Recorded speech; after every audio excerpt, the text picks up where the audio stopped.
We've got whispers, screenshots, and receipts flying all over social media. And at the center of it, a love triangle that nobody saw coming, mixed with betrayal, a baby on the way, and friendships that weren't as friendly as they looked on Instagram. Because y'all, just when you thought things couldn't get messier, they do. It all starts with this one jaw-dropping reveal. Accusations that somebody was messing around with a man while his girlfriend was literally expecting a baby. And before you even gasp, yes, people had thoughts. The DMs, the comments, the shade, it's all been nonstop since the first post went live. Now picture this. You're scrolling late at night, half asleep, and suddenly, boom, a post pops. Up, the kind that makes you sit straight up in bed like, wait, what? That's exactly what went down here. Screenshots started circulating, and y'all know once the internet gets a whiff of drama, it spreads like wildfire. And in the middle of it all, that one messy accusation. You were messing with a man who had a baby on the way. Let's pause there, because that alone is the kind of scandal reality shows dream of. But the way it unraveled, oh no. This wasn't just a simple he said, she said. This was layers on top of layers. Old friendships, old flames, broken trust, and everybody trying to tell their side of the story, but never at the same time. So, let's rewind. When people started connecting the dots, the name Moses popped up. Now listen, this is where it gets interesting. Because according to the insiders, Moses wasn't just some random guy. He wasn't just a name in the mix. He was someone with history.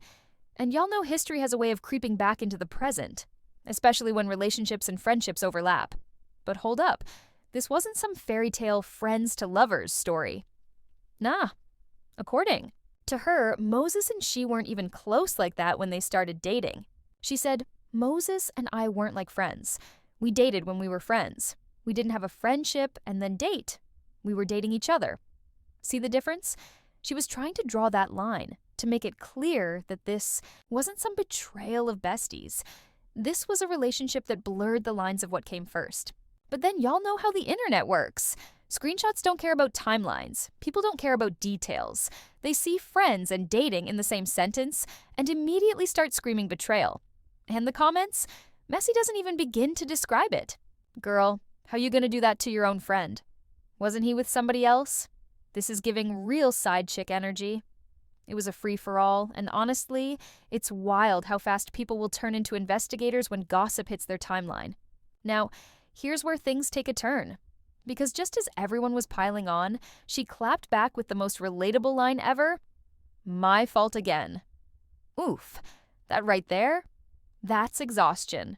That's somebody who's been through the rumor, mill one too many times, and is just throwing their hands up like, fine, blame me again.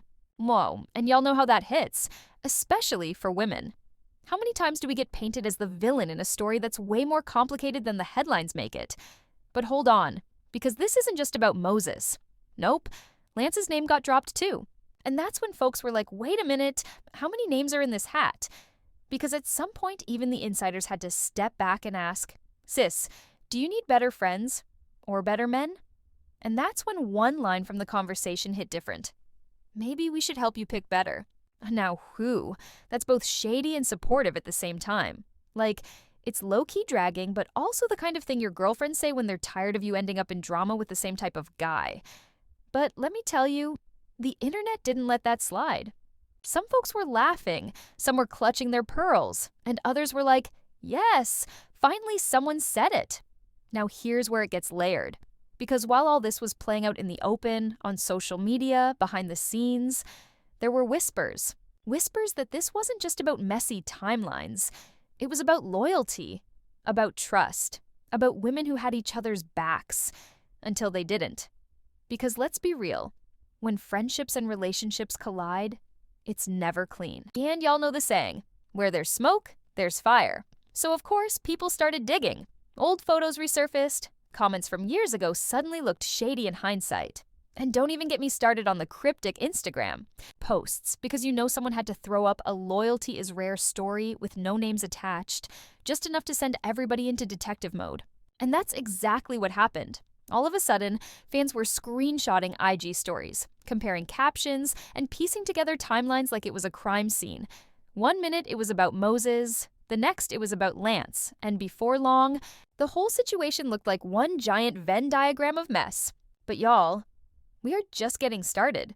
Because just when you thought this was about to die down, another layer dropped, and it came straight from the insiders.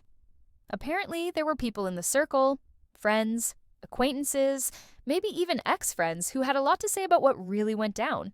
And trust me, some of those whispers, they're not flattering. The receipts started flying in, screenshots, old photos, little likes on shady posts. Everything you could imagine. Fans started digging through Instagram like it was the FBI database, and what they found? Grab your popcorn because it's messier than we thought. So first off, people noticed that right before all this went public, certain posts mysteriously vanished. Old pictures of smiling faces, cute captions, all of it gone. And we all know, when somebody starts wiping the grid, something is going down. Then, almost immediately after, there was this one cryptic quote reposted to a story.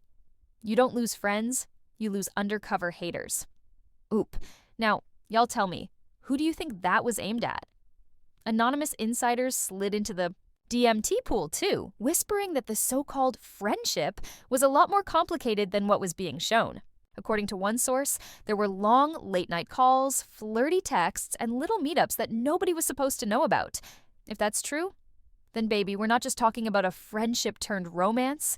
We're talking about betrayal dressed up as loyalty. And then there's Moses. Every time his name gets dropped, the energy shifts. One minute it's, "We were never friends like that." And the next it's, "Well, we dated but still stayed friends." Now y'all, which one is it? Because fans aren't buying the double talk anymore. They're saying, you can't be claiming friendship after the fact when there's all this history involved. And honestly, I can't even blame them for feeling side-eyed about the whole timeline. But here's where it gets even spicier. Another insider came forward and claimed that Moses wasn't the only name in the mix. Allegedly, there's another man connected to the circle, someone we haven't even been talking about yet, who might have been catching feelings too. So, now the big question is, was this really just a messy love triangle? Or are we looking at a whole messy square? Y'all, I told you, the tea just keeps getting hotter. And the fans are not holding back. One person commented, "If my friend pulled this, we wouldn't even be having a conversation. It'd be done on sight." Another wrote, "Why does everyone on this show date from the same circle like Huntsville ain't got no other people?" Phew, the shade writes itself, but let's pause for a second because there's a bigger layer here. This isn't just about one messy situation, it's about trust, reputation, and how quick people are to label someone as the villain. Is it fair, or is it just easier for folks to pile